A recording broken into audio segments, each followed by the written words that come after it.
السلام علیکم ورحمۃ اللہ وبرکاتہ. وعلیکم السلام. میرا نام علی ہے اور میں اسٹوڈنٹ ہوں. عمران بھائی میرا کوشچن ہے محمد صلی اللہ علیہ وسلم کی محبت کے نام پر عید میلاد النبی جو آج کل بنا رہے ہیں حیدرآباد میں بڑے شور سے, یہ شریعت اسلام میں کہاں تک جائز ہے؟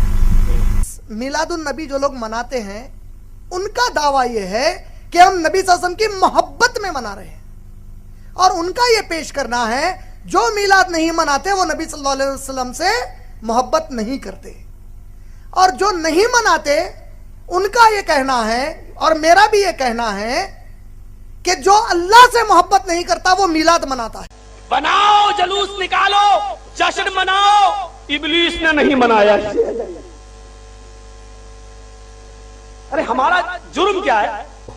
ہاں ہم آپ سے صرف اتنی سی بات کہتے ہیں کہ جنم دن اگر منایا گیا ہے یا جائز ہے تو کسی ایک صحابی کی دلیل دے تو منانا شروع کر دیں گے. کہ جشن عید میلاد النبی کا کوئی وجود اسلام میں ہے ہی نہیں, اسلام سے کا کوئی تعلق ہے ہی نہیں, اس لیے جشن عید میلاد النبی سے دور رہنا چاہیے اور اس سے پرہیز کرنا چاہیے, اور اس سے لوگوں کو بھی بتانا چاہیے کہ میرے بھائی جشن عید میلاد النبی نہ مناؤ, کیونکہ اس کا تذکرہ سلف صالحین نے اپنی کتابوں میں نہیں کیا ہے, محدثین نے اپنی کتابوں میں نہیں کیا ہے, فقہا نے اپنی کتابوں میں نہیں کیا ہے. یہ جو آج لوگ کر رہے ہیں یہ اپنی طرف سے من گھڑت ہے, ان سے دور رہنا چاہیے. یہ عید میلاد النبی یا رسول اللہ کی پیدائش منانا, کچھ لوگوں نے یہ کہا کہ جب عثمانی خلافت جو یورپ میں گئی انہوں نے دیکھا کہ وہ کرسمس مناتے ہیں بڑے دھوم دھام سے اپنے نبی کا, تو کہا ہمارا نبی تو افضل ہے ان سے, تو لہٰذا ہم بھی جو ہے برتھ ڈے منائیں گے, میلاد منائیں گے. پچھلے سال میں نے جینتی کا لفظ استعمال کیا تھا. جینتی, عید میلاد النبی مطلب محمد صلی اللہ علیہ وسلم کی جینتی. ایک جینتی ہوتی ہے جس میں اودے فرارے, اودے جھنڈے, اودے فلاں ہوتے. ایک جینتی اس میں لال جھنڈے, لال فرارے, لال کپڑے ہوتے. ایک جینتی جس میں ہرا ہے. فرق کیا ہے؟ سیم ہے نا, وہی گلال, وہی کلر, وہی پٹاخے, وہی تماشا, صرف اتنا ہمارے جینتی میں اونٹ رہتا آگے. دیکھو ربیع الاول کے بارے میں لوگ اکثر ایک سوال پوچھتے ہیں کہ عید میلاد النبی منانا, اس میں جشن کرنا, نبی صلی اللہ علیہ وسلم کی آمد پہ خوشی منانا, یہ اسلام میں کیسا ہے؟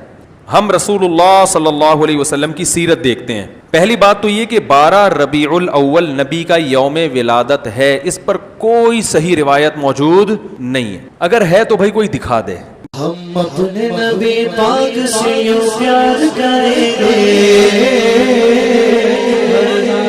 سرکار کا میلاد کریں گے, ہر حال میں سرکار کا میلاد کریں گے.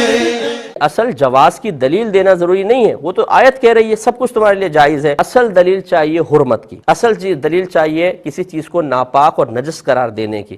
لہٰذا اب یہ کویسچن پیدا ہوتا ہے کہ اگر میلاد جائز نہیں ہے تو آپ قرآن یا حدیث سے کوئی دلیل پیش کریں. اگر نعت شریف پڑھنا جائز نہیں ہے, نعت خوانی, تو قرآن و حدیث میں دکھائیں. اللہ تعالیٰ نے کہیں فرمایا ہو میلاد مت کرو, کہیں اللہ نے فرمایا ہو نعت مت پڑھو, نہیں, تو اس جواز والی آیت کے تحت یہ آئے گا اور سب جائز ہیں. کوئی دلیل نہیں ہے کہ جی صحابہ کرام نے کیا تو ہم کریں گے ورنہ نہیں.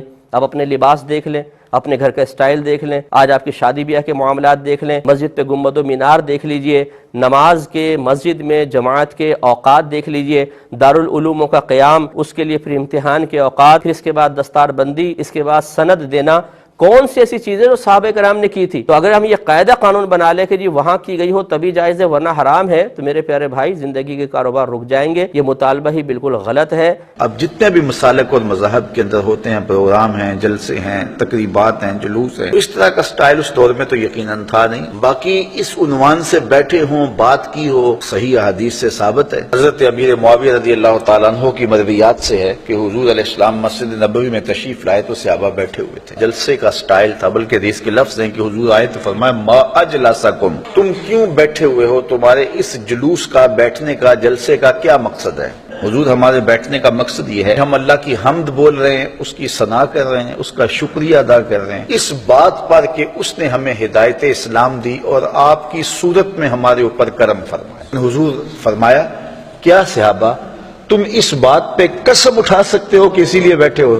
مسلم کی روایت ہے, سنن نسائی میں ہے, باقی کتب حدیث میں. صحابہ نے عرض کی حضور ہم اللہ کی قسم اٹھا کے کہتے ہیں ہم اسی لیے بیٹھے ہیں. تو حضور علیہ الصلوۃ والسلام نے فرمایا صحابہ کوئی شک نہیں تھا تمہارے قول کی صداقت پر, بلکہ ماجرا کچھ اور تھا کہ میں حجرے میں تھا, میرے پاس حضرت جبریل امین آئے, مجھے جبریل نے آ کے خبر دی اے صحابہ تمہارے اس عمل پر اللہ فرشتوں میں فخر کر رہا ہے. تو مجھے بتائیے آج اگر میں اور آپ بیٹھ جائیں اور جمع ہو جائیں. چلو بیٹھنے کی جگہ پر چراغاں بھی کر لیں. اب اتنی آوازیں نہیں ہیں کہ زور سے بول کر آخری شخص تک آواز پہنچائی جائے. چلو سہولت کے لیے لاؤڈ سپیکر بھی لگا لیں. کوئی دور و نزدیک سے لوگ آئے ہیں، ان کے لیے کوئی کھانے کا شیرینی کا انتظام بھی کر لیں. تو اس میں کیا قباحت ہو.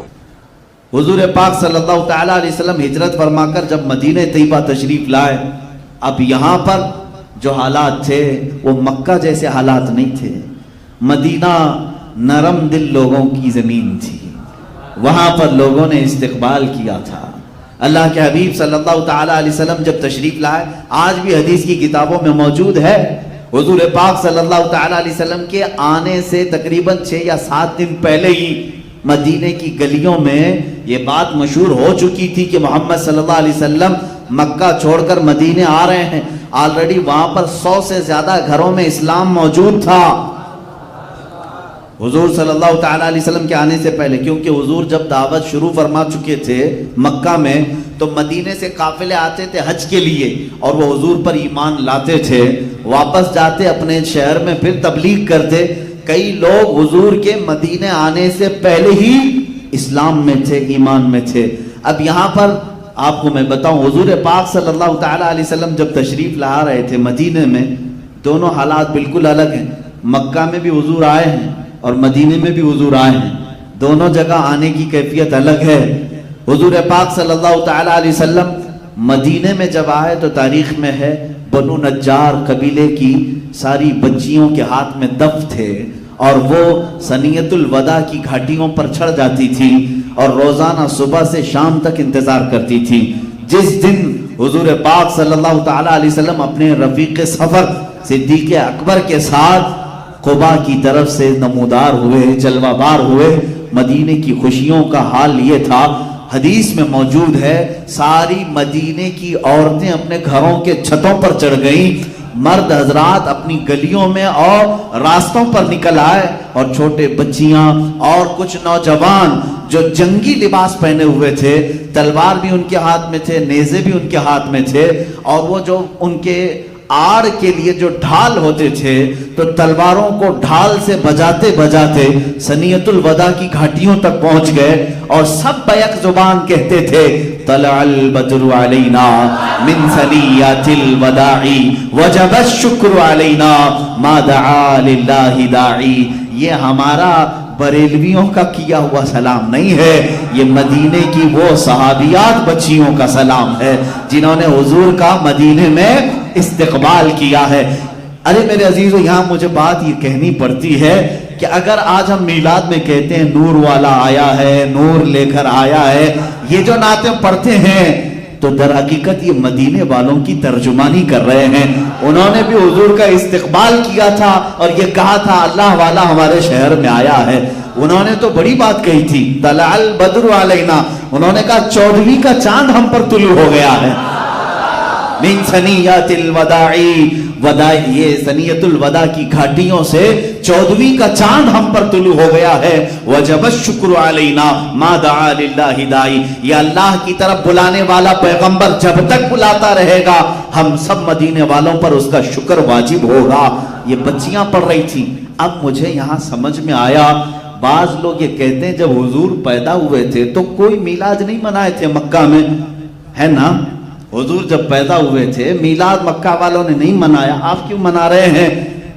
تو جواب میں آپ یہ کہیں جب حضور مکہ میں پیدا ہوئے تھے تب مسلمان تھے کہاں؟ حضور نے تو 40 سال کے بعد اعلان کیا ہے.